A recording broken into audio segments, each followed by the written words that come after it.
episode 108 of the Homegames podcast. Sheesh. All right. Pretty unfortunate. My mustache is growing out, but in the middle, like you see this middle. Also, I don't like that face that you made when I said my mustache is growing out. Like it's not abundantly clear that that's the case. But there's this gap in between my mustache, and it doesn't grow. So I bought this, like, it's definitely snake oil from Amazon, but it's like a beard growth kit. There's some jelly shit that I roll on my face, and it's like a roller. It has a bunch of little picos, like things that like pierce my skin, like little needles. And you're supposed to roll it over your pores, and it like opens up your hair follicles or your pore. I don't know what the difference is between a pore and a hair follicle. I don't know. It opens up your face holes when you like roll it over. And I've been trying to open up these holes in the middle for a while now and rubbing in all the jelly, and I'm not getting any hair, and it's really discouraging. Is that painful? It actually kind of is, and it turns my skin red. You mean the little rolling process? Yeah. Yeah, it doesn't hurt, but it does not feel good. And my skin is like raw for minutes afterwards. Yeah, it doesn't sound like it would work. Yeah, I don't know. I'll report back. It's still, it has not worked so far. But like typical bullshit on the thing, it says if it doesn't work, just do it again. How long have you been doing it for? Well, I basically did like 2 months of it about a year ago, and then I just did another month of it. You're supposed to do it continuously, so I'm kind of giving it the benefit of the doubt of that's why I didn't see results or whatever, because I broke it up. But I don't know. I don't even know what I would do with a mustache. I just hate that I can't do it. Yeah. No, I get it. It's kind of a pain having facial hair, but I feel like it's more fun to know that you could have it and choose not to than to not have it. Yeah. Well, I'm at a phase in my life where I'm thinking about what I would be like as a father, and I think my face looks too young to be a father. So it's kind of like I'm already stressed out enough, so I don't need more stress. I don't need that to age me. So I'm kind of thinking of what my dad look is, because I need to transition away from this. And I'm confused about the future.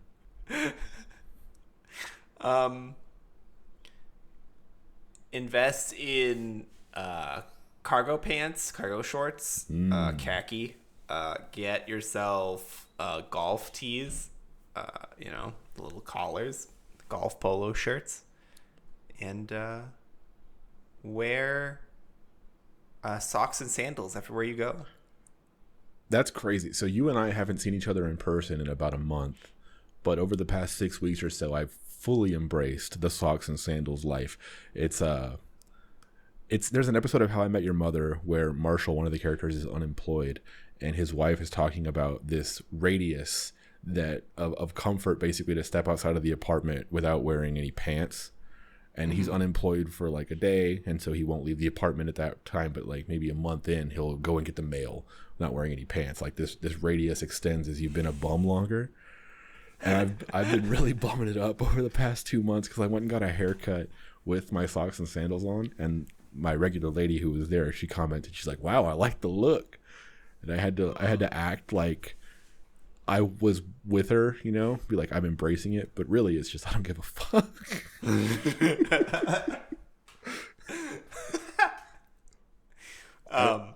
I'm glad to know that you embrace the socks and sandals look. I think if I was gonna picture, honestly, like, I think it'd go a couple of ways. You could stay exactly as you are and still be a good dad, or you could go full on, like, you watch football and wear socks and sandals and khakis and golf t-shirts despite never golfing. See, that sounds awesome to me. I would very much like to start pretending to watch football on TV, because my understanding is that people just pretend to watch football while they just drink beer and eat a bunch, which sounds great. I'm into the eating a bunch part of it, although I feel like this has become a problem for me. I think I'm at the age of my life where, like, if I sit on the couch for too long, I fall asleep, and there's no maybe I won't. If I know now, if I sit down on the couch for more than 5 minutes, I'm asleep. It's just the way it is. Yeah. It's like the kind of stuff that you make fun of when you're younger, but when you're there, it's the only thing that makes sense. Falling asleep on the couch after 5 minutes is the only thing that makes sense. You sit down on the couch, next thing you know, you're snoring. You just wake up like, oh, back hurts, neck hurts, like, oh, can't get up. Yeah, the other day, Synovia went out to dinner with one of her friends or something like that. And so I was like, oh, yeah, got the house to myself, party night, I'm going to do whatever. And I was watching Better Call Saul on TV, and I fell asleep halfway through one of the episodes. And then she came home and woke me up at 9:45. We went to bed. Fucking lame as shit. See, I'm maintaining my youth by purposefully sleeping on the couch once a week. Once a week, that's what I do. I sleep on the couch, wake up off the couch, go about my day. There's something energizing about sleeping on a couch. When you wake up, you're just like, shit, I got to get my life together. I can't keep sleeping on a couch. No, dude. So my bed is very soft. Like it's not very firm, like my futon used to be, which I slept on for years. And my couch is like way firm, like very firm to sleep on. And so it's like, I feel like it balances out. Like, 6 days out of the week, I sleep on like a less firm thing. And then 1 day a week, I sleep on like a really firm surface. But the problem is that I wake up like my body hurts. I know what you mean, though. I like a firm bed. It's like you can't get too comfortable, You got to remember what it's like to be on the street. Yeah. It's like you got to keep a peace to keep the peace. Exactly. It's what they always say. All right. You ready? Yeah. I mean, this is probably the opening. We could probably just say hello. Hello, I'm Yazeed, and this is episode 108 of the Homegames podcast, and this is Joseph. Hello. Today is Tuesday, May 24th, 2022. I am Joseph. Last time we did the podcast, I was very optimistically talking about my plans for Homegames Core and how I would have a pull request up within days of recording. That was 2 weeks ago, and I put up the pull request yesterday. And I also merged it despite saying I wouldn't do that anymore. But fear not, dear listener, I have an explanation, as I always do. And Yazeed, I constantly disrespect this man by telling him I'm going to do stuff. He's going back on my promises. But one day I will get my shit together. I had good reasons, and we will talk about that. But basically, I had a whole bunch of Homegames core changes, and I had previously underestimated how long that would take and how many changes there were required for us to really get this stuff ready before making a serious attempt at showing it to people. So 3,200 new lines of code were merged across, I think 4 months of work, and we put all that stuff into the main branch last night. I just did a demo with Yazeed just before we started recording, just showing all the new stuff. And previously it's felt like I kind of go through this bullet list and I just kind of shout vague technical explanations with incorrect terminology at you. And so hopefully this can be more of a back and forth, because now we have, you kind of just saw the actual feature side of it. So I have this list of bullet points, but hopefully it'll be a little bit more back and forth than it has been in the past. Mm-hmm. Yeah. Ideally, yeah. Also, I do think it's hilarious that you disrespect me constantly. Okay. So, to start with that, I know I said in the past, I would, from this point on, it would be no more just blasting shit through to the main branch, and it would be pull requests and reviews and all that kind of stuff. And yeah, basically, like I said before, I just kind of underestimated how many changes there were. I previously had this branch up with various fixes for bugs and improvements and stuff like that in Homegames Core like 3-4 months ago. Mm-hmm. And the request had been sitting there with just, changes just building up over time to the point where I forgot what was even in it. So instead of trying to salvage the, pieced together monster that I had created, it felt more productive to just show the actual fixes that were made and kind of the end result of all that stuff, which is what we're talking about now, as opposed to the technical aspects, which is what would have been the code review. Because the technical aspects is like, well, this needs about another week of cleanup, rewrites, refactoring, making sure that the previous games and stuff work. So instead of doing that again, like, let's just push this through and come back to it before July. So not the best explanation or whatever. And I mean, obviously a better person would have done better, but I'm not a better person. So this You're is great. where we're at. You're great. I don't mind at all. But yeah, so anyway, I just have a ton of changes, and unless you have anything before we kind of go through the list, Yazeed, I'll kind of just start on the first one. No, we're good to go. Okay, so one of the things that's kind of been on the back burner for the longest time is sound support. I've added, I think a long time ago, I added what was the sound? It was like a meh or a... It was the Waluigi noise. Yes. It was the Waluigi, the hey, or something like that. Yeah. Yes. And we had some sort of an early test where you would click on a button and it would make that sound. And we don't have like a debounce or anything on the input. So you can basically just click, hold, and then drag over the button. And it would start the sound bite like hundreds of times. And it would just be wah, wah, wah, wah, wah. And it would eventually crash if you did it enough.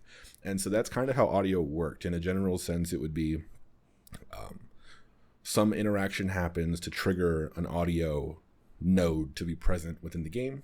Within the game tree, there's just a node of type audio that has an asset link, and that's how we know what song to play. And the idea was whenever that thing is inserted into the tree and we get it on the client will just play that sound from start to finish without any kind of logic. It's just, I saw it once, I'm going to play it, and when I see it in the node when I see it in the tree after I started playing it, I ignore it because I know I've already played it. Just very simple logic in that way. And that was cool to get audio working, but it didn't handle the case of like a play pause, right? Like if I wanted to have a button where it just starts to play an audio file, say a song, an MP3, and then I can pause it and pick up from where it left off. Does that make sense? Like I didn't support that before because there was no logic to it. There was no back and forth in the audio. Mm-hmm. And so for a time I was thinking maybe we need some sort of like a metadata message where kind of every now and then the server would tell the clients like, hey, make sure that your song is at this point, like it's playing at the 30-second mark, make sure your song is playing at the 45-second mark, like just to kind of keep track of everybody and make sure that they're all where they should be instead of just letting them all do their own thing and kind of letting them catch up to where they should be. But that felt kind of hacky because it's like, why are they out of sync in the first place? Why are they not why would they need that message? And then it doesn't cover the case. Well, say for example, I joined the game, the session, let's call it an audio party session, where I go and I hit play on the song. Session's happening, the song is going, everybody's listening to it, it's very cool. A new person joins. How do they know to start at the appropriate time? Not the beginning of the song, but the time that everybody else is on the song. Mm-hmm. And so again, instead of doing like a client message, it's like, well, all this data could just be in the game tree. Like in the node itself, it can have some sort of thing associated to it. Say, hey, this is my timestamp. I'm at this time. Or it could even be stored in the game state, like outside of the actual game tree, right? Like a game can keep track of its logic in this way and just say, someone clicked the button at this time and then they clicked stop at this time. So now I know that the offset is the time they click pause minus the time they click play, right? And that number of milliseconds or whatever is where I should start from when I play the song next. And so that ended up being the way I went for it, with just kind of keeping track of it on the game server side. So that's how I have this play pause stuff working now. And you can also play multiple audio files at the same time. So you think about like an actual game, like Mario, right? There's the background track playing, but then when you jump and when you hit an enemy, sound effects happen kind of over that main audio track, as opposed to being able to only play one audio thing at a time. So we have support for that now as well on the client. So yeah, just a bunch of audio fixes in that way. It's still not perfect, and I still have some more fixes I need to make specifically to our sound test. And we also have a mute option now in the settings, which we'll talk about later, but we have a system-wide mute, so you can have a song technically playing, but you as a player can choose to not get those audio bites, I guess. And so we have like mute and stuff. So just, yeah, overall better sound and audio handling. I did have 2 questions. So on the existing sound test, what you're saying is that if you and I were both playing the sound test, and I hit pause, it would pause for you as well? Correct, yeah. Okay, next question. Does the sound play nicely with the I forget what word we were using to describe it, but the views, like this idea of like you see like this set of squares. So if you're like outside that set of squares, do you still get the playing, or do you have to be like within view of the sound square, for example, the sound node, for example? Yeah, that's a good question. So it depends, from the game developer's perspective, it depends on where you add that node in your tree. So if you're using views, you essentially have some sort of a base node that you're using to query against for another view of that node, kind of like a mirror, right, of something that actually exists somewhere. And so if you wanted a player to always have that song playing or whatever, you would have either that node within their view, if their view is like their entire screen, if their entire state is within a view, then you would just have it within the view. But if you have something like on our dashboard where we have this kind of container outside, which has these static elements like the down and up buttons and the search box, those things are always there kind of on this base plane that the view is rendered on top of, and the view is the actual games that are displayed in the options. Does that make sense? Like your view is changing because you're kind of scrolling through games, and so the only things that are changing are the games in your view, not the static elements. So in that case, it's kind of like a hybrid. And so in that case, you would have the game node like in the container around it if you always wanted it to be there, or like I said, just always have it in the view if your whole thing is a view. But it just needs to be something given to the player that has the audio metadata. I got you. Okay, right on. Yeah.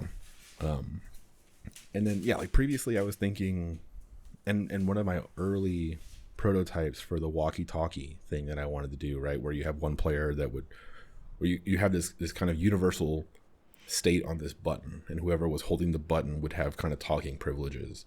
And so in the session, you click on the button, you hold the button, and you can speak, and everybody else would hear it. Over the WebSocket, what I used to try to do for that audio streaming back and forth was like listening for a certain amount of time over the microphone, taking the chunk of data over the past, say, half a second, converting that to a proper, like, full, complete audio file, and then broadcasting it. So as opposed to streaming audio, I was just like taking chunks of audio and sending it over, as opposed to like keeping it open and sending out when they're available. And so that created like these horrible, unlistenable audio files that were just slow and choppy and shitty, because you think about just holding down a button just for 1 second. I'm creating 4 different chunks and sending them out to everybody. And so you're getting 4 shitty chunks of audio that will not be seamless. And so I tried experimenting with that, basically, with this like play pause stuff. I tried sending over audio in chunks. And so it's just like play chunks until I stop telling you about it. But that was, like I said, unlistenable garbage. And so the way we have to do it is tell the client all of the bytes at the start. We say, here is a file that is a song. At some point in the future, I will reference it and then just play it. And I can give you offsets on when to play it. So start it here, start it here, start it here. So you can do the little chunks of audio without actually chunking the audio. So that's how that stuff works. So yeah, any questions about that? Anything? I don't believe so. That all makes sense to me. Great. Okay. So the next thing then, I'll just talk briefly because it's kind of a technical thing. I don't want to get too technical on this, but before I talked about this confusing hierarchy between a game session and a game, like a game that someone writes and contributes to Homegames is kind of a pure, kind of like a state machine that just kind of has this initial thing that it generates and creates this initial state for itself. And then when a new player joins, it will change some state. When a player has an input, it will change some state, and then it's just a state machine kind of broadcasting its state across a thing. The game session will take that and broadcast it. It's kind of this pure thing. But before, games had access to this player object, which was stored at the game session level, that had kind of specifics about the socket connection and just details that are kind of networking related that the game doesn't need to know about and shouldn't know about, because that should all be handled by this session that kind of exists above it, kind of manipulating it, kind of like a puppeteer above the state machine, kind of like triggering state events, but the game doesn't know about it, you know? Yeah, like the state machine doesn't necessarily know about the input that triggers the state change. It just receives that there should be a state change and what state change it should be. Correct. Yeah, it has basically like a medium for receiving state changes to its state, like messages to its state, or that kind of thing. But but it doesn't know about what's sending them. It just knows that it has these channels to receive updates. And so the player being available to the game through these channels basically made it so it like I said, it kind of fuzzied up that hierarchy. Excuse me. So what I did now is basically swapped all those out for just IDs. And so if a game gets an event, it's just getting kind of primitive values about like primitive information about those things. It's not the actual session object with the connection and stuff it doesn't need to know about. It's just, this is a player, it has this ID. It might have this metadata, like a name or whatever. Do with that information what you will. On our side, on the session, we're still managing the player object. Like, we have all the connection, the real metadata, everything that we need. But you, the game, don't care about that, don't need to care about that. And so you just get IDs, data. And so it keeps it like a pure state machine. So that I was pretty happy with, because it was very much like a, I don't know, like a programmery thing. I often think of you saying like pure functions, or like, oh, it's not very pure. It's never. You even say because you're like a total asshole in my brain. Oh my god, I'm not. No, but I think about that, and I don't know. You're right. Sometimes you're right, and so having like having a clean structure, a clean concept of the game session versus the game, I think is pretty nice. So yeah, we got that working.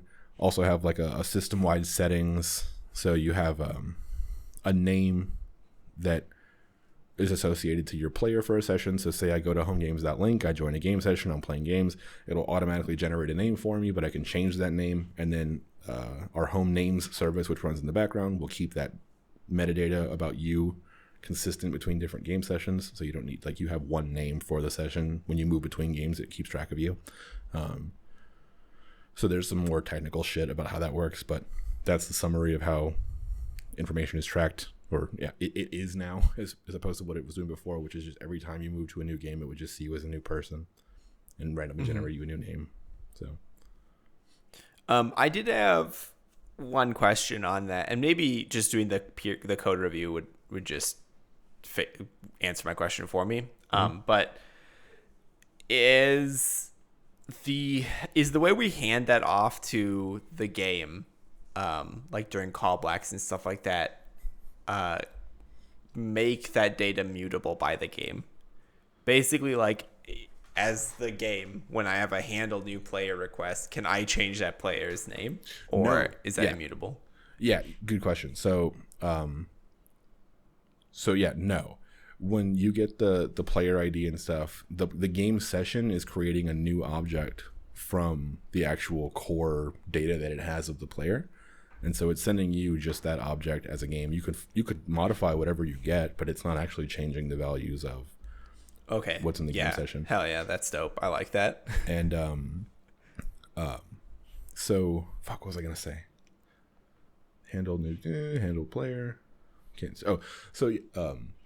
Home names is technically just a server running on your network when you run home games. Home names is a subcomponent of home game, and it's probably confusing naming wise. Whatever. Home names is a service. So technically, any game code could open up a WebSocket connection to home names, send a request to update the player's name, and there's no like authorization or anything like that. So any request will just allow it to update. And I kind of don't care about that because there's no risk. Like if you make a game that can change someone's name or some sort of metadata only tied to the session in memory, it's like there's no security implications outside of your one session in your house, right? Like you're just changing someone else's player name. There's no bank info. There's nothing serious there. So technically someone could write code that can do that, but at the moment the game session, because like I said, sits above the game and it's managed by the Homegames code. That thing can update or has nice code that talks to home names to update and retrieve player info like that. But games don't have that helper, don't need to care about that stuff, shouldn't have access to, but technically they could, but it doesn't matter if they did, if that makes sense. Yeah, I was more thinking of like a game designer alters the ID, not thinking about it, and it just like absolutely ruins everything for that player suddenly. Yeah, no, that would have been the case before because games were getting the player object. Like a game could just say player.property equals this, player.socket is now equal to this, and then this all the socket connection stuff after that would have been fucked. It's like really stupid. So we removed that. Nice. Yeah. I like that change. Yeah. Anything on that before we go to the maximum ID stuff? Nah, that was my only question in there. Okay. So the next one I think is kind of fun. So there was this bug that we had for the longest time where essentially at a high level, the Squish library, the game engine, will take objects that you have in the game tree that you as a game developer construct into this state. The Squish engine takes all that stuff and converts it to an array of bytes, and they're all, a byte, 8 bits, whatever. So each of those values has a maximum of 255, 0 to 255 for a total value of, or 266 actual values, or 256 actual values. Sorry. And so what happens is we have these nodes all on screen, the things in your tree. They're all identified by an ID integer that's auto-generated when you create a new game node. And so this number just increments up from 1. So the first node you place on screen will have ID 1, and then it just increments up forever. And so the problem is on the client side, when it gets the ID back, it's pulling it out of a maximum of 1 byte of space. So if that value is more than 255, you get integer overflow, and you'll just get some number that's definitely not the actual ID of the node that you're actually referencing on the back end.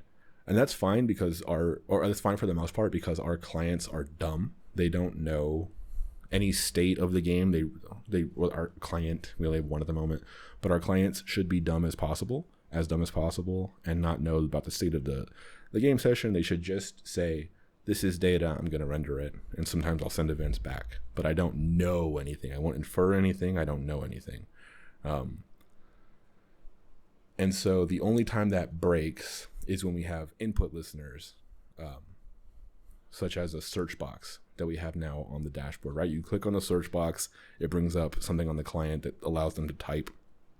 We then get that information back from a callback when they do the input, and then the game server gets that data back, and it knows which node is being referenced by the client for that input based on its identifier.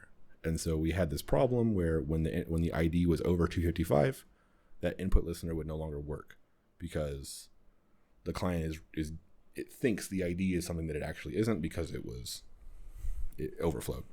And so the fix there for me was handling that number like we do other numbers, which is actually kind of strange, as opposed to storing one digit of a number or like the actual number in a byte. So for example, instead of storing 255 as a byte itself, I store things in basically it's the to string of the number in couples across the bytes. So if I had the number 90, like 999 for example, I would cut 1 9 by itself and then cut the other 2 9s into another, and then I would create the array of 8 bytes, and at the rightmost side it would be the 99, and then the other 1 9, and then on the like basically I would try to encode the string number as opposed to the number. So whatever technical shit, but basically our maximum number is 10 quadrillion, which is an absurd number. No one will ever hit it. But with 8 bytes of actual storage for each node, our maximum ID is now, like 17 zeros or something stupid as fuck. Nice. So fix that bug. Input stuff is working correctly now. Math and numbers are involved. Hell yeah. Yeah. I don't like math or numbers, so I'll take you at face value for that. Oh yeah, speaking of math and numbers, real quick, did you want to talk about your 20 favorite words? Oh, yeah. Okay, so Joseph texted me today and was like, what are your 20 favorite words? And I really struggled to come up with my favorite words. I mean, there's words that I use often, which I think are my favorite words, but some of those words I just use for, reasonable human conversation. And so I gave him a list, and so I'll read it out, but I'll read it out almost exactly as our conversation went. I had brother, sheesh, sapphire, papaya, balls, grip, annihilate, cake, oh, and also gooch. Joseph said it was a terrible list, and I said, it's sheesh, isn't it? And he said, it's sheesh, it's balls, it's gooch, it's annihilate. Especially because annihilate is right before cake. I want you to know I've read the it's sheesh, it's balls, it's gooch, it's annihilate so many times, and every time it cracks me up. I'm actually struggling to get through this without like cracking up. It's like the shittiest superhero spotting ever. They're all pulling up one by one. It's sheesh, it's balls, it's gooch. Well, thinking of that, and also the that's sheesh and pog, and like people purposefully misusing like that lingo. Yeah. Anyway, I also added bust and shoal to the list. Joseph called me a wild man. Then I added Parasaurolophus, aubergine, buns, scruff, Worcestershire, extant, and basil. And that's where I'm at right now. That's not 20. I think it's like 18, but it's pretty dang close. Oh yeah, basil as opposed to basil. I didn't even catch that. But the reason I asked you for that list, and I asked Synovia for the same thing, and I need to generate my own, it's because our name generation, our random name generation, I'm basically crowdsourcing words to use for the names, because we originally, I don't know if you remember, but like probably 2 years ago at this point, I had found this dictionary file that some dude posted on GitHub that was thousands of words, just new line delimited, perfect data to just use for like a word bank. But there was some copyright shit attached, and I didn't want to be, because technically that dude did the work of kind of curating the list of words from the dictionary, which kind of constitutes a new work, I think. So that's technically his list of words. Mm-hmm. So I didn't want to just rip it and then have to cite him every single place I used it in whatever the hell else I needed to do. So I removed that whole dictionary file, and I just replaced it with new words, which were, for the longest time, were just to do. So the name generation would just be some concatenation of the words to and do randomly. Sometimes you'd be to do, do, whatever, do. And I eventually changed it so it was like, hello there, a Lamau, nice, or something like that. So then your name is like Lamau, nice, there, hey, whatever, something like that, right? Just like shitty words. And so, between your 20, my 20, and Synovia's 20, we can have a good list of 60 there that are like our word list. And then we can add to it as time goes on. But that's just going to be used for all the names that we generate. So we're going to have gooch balls at some point because of you. We're also going to have annihilate, cake, and grip balls. Grip balls sounds fucking hardcore as hell. That sounds like a threat, to be honest. Also, annihilate cake is just a good one. Yeah. Also, there's also Parasaurolophus balls. Honestly, my list is going to be great. People are going to really enjoy being my words, I think. Yeah, I'm looking forward to it. And I think Synovio said she wanted to add Spanish words at some point too, so we'll have a little bit of bilingual mix in there, which will be fun. But There's a little bit of French. I think aubergine is French for eggplant. Nice. You can add a omelette du fromage, the only French I know. You know, oui oui. I really don't. Is that yes? Yeah. Is we the same as wee? Or is I wee don't like know. I super don't yes? speak French. I just listen to French hip hop and nod along like I know what's going on. Nice. Oh man, there's a Bad Bunny song, and he's like the most popular Spanish artist, whatever, in the world. Some of his songs smack so fucking hard. I went back into Duolingo, like really trying, because I don't know what he's saying. I don't know if it's nasty, but I need to know. And then last week we got a fridge. Long story, the guy didn't speak any English, and I was just like, fuck, this is embarrassing for me. Like, I'm supposed to know Spanish, and fuck, like, I can only ask him, necesitas ayuda, like, do you need help? But besides that, I could not even make any conversation with him. I was like, man, this fucking sucks. So one of my things is I need to learn Spanish for Bad Bunny and people who live in Tucson. Myself. I feel like knowing Spanish is just a good skill. Yeah. But if I was going to learn a language, it'd be French, probably.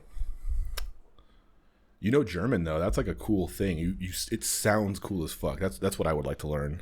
Yeah, but like my knowledge of German is diminishing because I don't speak German very often. Most of my information is like I can ask to go to the bathroom. I can be like, I can order food. I can order potatoes really well, honestly. Like if I was in like a critical condition and I needed to order potatoes, I'm your guy. But if you need to order onions, I'm not your guy. I don't know fuck all about what the word for onions is in German. That'll be useful at some point. I could feel it. I'm gonna have an urgent need for potatoes. I want to go to Germany, so eventually probably. But also, like most people in Germany that are under like I think it's like 50 people under 50 learn English as a second language, and all of them speak English. So I could probably get by with just English if I needed to in Germany. Yeah, I like to know at least a little bit about languages, so it feels like I'm trying. I'm not just like a typical American, Yeah, I think if you know how to ask where the bathroom is and how to order like at least one dish, you're okay. Can I order the bathroom? Also, like there's like a list of like I think I forget what it is, but there's like a short list that's like if you're traveling to a foreign country, you should know these words in the language, and it's like bathroom, hospital, police, hotel, taxi or something like that. I don't remember all of the words you spoke. Like it's recommended that you do know. Yeah. But I don't know those words. I've been to a bunch of countries. I don't know anything about what I went to Indonesia. Don't know a word of Bahasan. I don't know or Bahasa. I don't know anything. I don't know like no Italian. So it is what it is. You are a typical American. No, I'm not. I'm brown. You go over there with your fucking monster truck rally t-shirts and your cargo pants and your fucking guns. Jesus, no, I don't travel with a gun. I also don't own. I don't think I own anything with an American flag on it, and I don't really like monster trucks. So I'm like the boring American. You and I still need to go to a monster truck rally. Did we talk about going to a monster truck rally, or was that just an idea that I had that I didn't tell you about? I wasn't involved in this conversation, okay. I don't think. But also, I'm an imperfect narrator on my own life, so you might have, and I don't remember. Well, anyway, I think it'd be fun for us to go to a monster truck rally. It's very not you, but I think it would change your life. I'd be down. I'm fine with that. So I'll try most things at least one time. There's some things that I'm not going to try. I'm not going to go two-stepping, for example, but like other things I will try. Just dance? It's like a cowboy dance. Is that like was it Foursquare? What's it called? Rodeo? What's it called? Foursquare is a game that children play. Square dancing, is that what it is? Yeah, it's something like that. I don't know. We'll go to Denim and Diamonds, tear it up on the dance floor. I will not. You can go and send me a video or something. Okay, for a complete 180 from that, the next thing I got working real quick was downloads. So it's been a thing. I think for a time I even said I didn't want to include it before we launched our beta alpha launch thing. But we do need game downloads because publishing a game is useless if you can't find it on the other side. So on the Home Games dashboard, there's a search box. If a game has been published and approved by a moderator, aka me and Yazeed, someone can search for that game, download it, play it instantly with people, and all that stuff works. It was actually pretty quick. It didn't take much work. It was maybe like 4 hours of implementation time. So I'm happy that I did that because it's kind of a major feature for this entire thing. Yeah, anyway, it works cool. Oh, and then also when you download a game, it shows up in your local stuff. So you don't need to keep going to like search the game. When you go back to the game list, it'll be on your list. It's stored in a local, it's stored on a local file, and then there's a local metadata file associated with that file, so it knows like the name and all this other kind of stuff of the game. And yeah, that stuff is working, which is very cool. And the last thing is I deployed the website. So homegames.io has a bunch of new updates. Our roadmap is hilarious. Pretty much everything on our roadmap was wrong and out of date, and just a bunch of fucking bullshit ass ideas that were never going to be like sustainable or useful. I think after I wrote that roadmap is when my brain kicked in. It was like, man, it's been 4 fucking years. You need to do something, you know? Like you can't just keep adding shit to this. So that roadmap is all busted, and so instead of rewriting the roadmap, I just wrote some text at the top. It's just like, this is old, I'll fix it. But the homegames.io updates that I deployed were mostly for me to test all these download updates and stuff. So it's working end to end. Technically at the moment, if you go to homegames.io, you can sign up for an account, publish a game. I can download it and play it. Technically that works. So technically, like, our full product is there. Nice. I will say it again, technically, but about 5 weeks from now, it'll be ready for what, you know, I think is I don't know, kind of showtime, prime time, real time. And so, yeah, looking forward to that whole kind of thing. And yeah, I guess I'm just like, I'm thinking, cause I'm there's like 5 weeks left of polish, but it's very exciting for me because this shit is like done. And so, over the next 2 weeks, I'm going to rewrite parts of the dashboard, just because I was telling you Yazeed before, but basically conceptually it's all cleaned up, but the code is still kind of fragmented and shitty. So I need to rewrite that. I need to go through our existing games to make sure that they all work, like all of our out-of-the-box games, our tests and Square and the layer test and the draw test and the sound test and the image test and the asset test and the view test and the device test and every other test that we have on there, and making sure all that stuff is good. Also, I need to learn chess because the smart people that I know play chess, and they know how to play chess. And some of them are, like, one person I know in particular is like plays competitive chess and all that kind of stuff. And it just seems like I need to learn chess. And so Synovia doesn't know chess. And so I'm thinking it would be a fun thing for me to learn how to play chess, and then make chess a very simple, like, no assets, no whatever, just logic based chess between two players. Mm-hmm. So that's one thing I want to do as well before we launch our stuff in July. And then I want to make a simple, like, kind of asset test to just make sure that images and audio and stuff work well. So that's one thing I want to do as well. But yeah, I'm kind of just going because I have all this shit I need to do. But there's so much shit, and I'm going to do the shit, and it's going to work.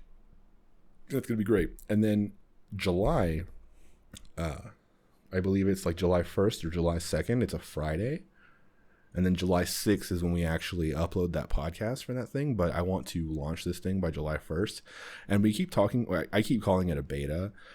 I think technically a beta is feature complete and just needs to be, oh God. Fucked up my camera. I'm all good. It's feature complete.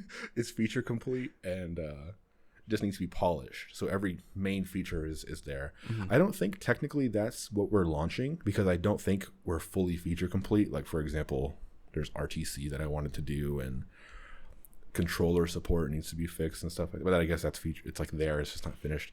Anyway, terminology. I don't know if it's properly a beta or if we would call it an alpha. So I'm just going to call it, we can call it a soft opening, a callback to that old, yeah, hell yeah. But there's some sort of a launch. Don't hell yeah to that. I just didn't know what you said.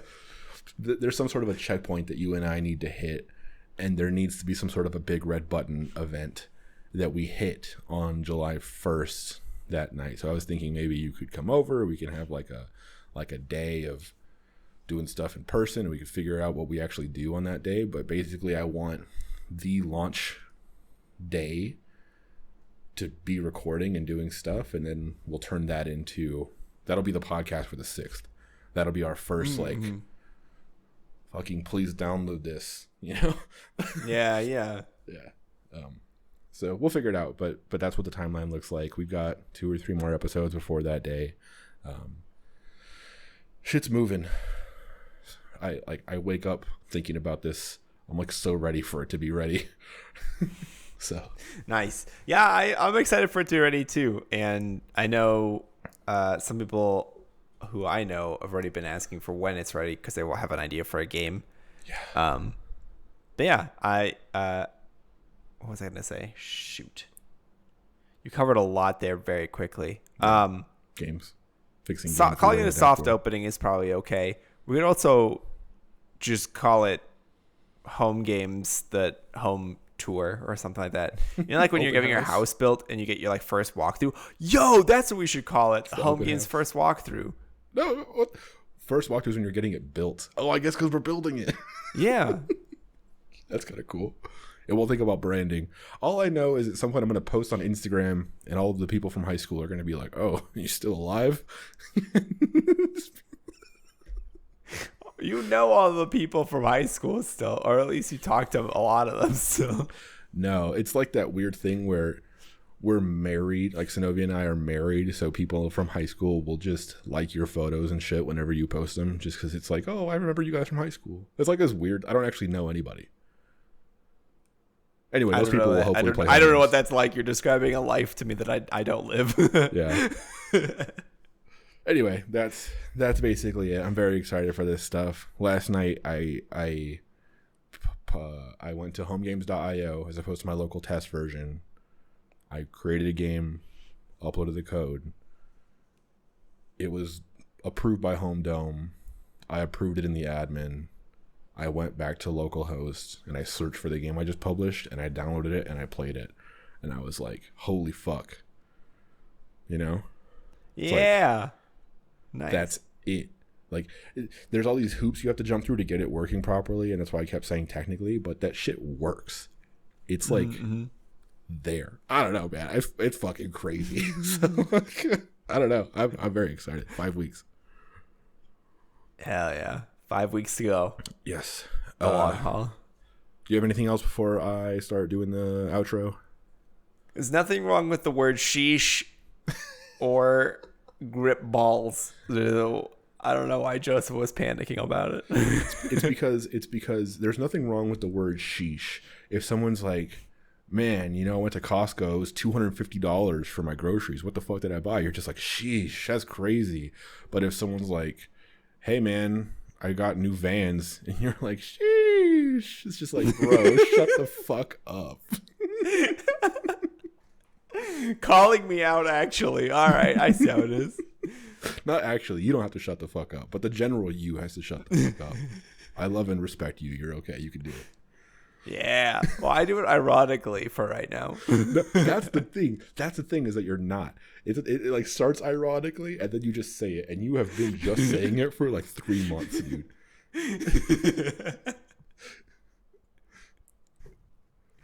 That's fair. That's fair. All right. Well, that is going to do it for us. Thank you, everybody, for listening and or watching. As always, our music is done by our friend Tynan. He is Nytan on Bandcamp. That is Nytan, Nytan.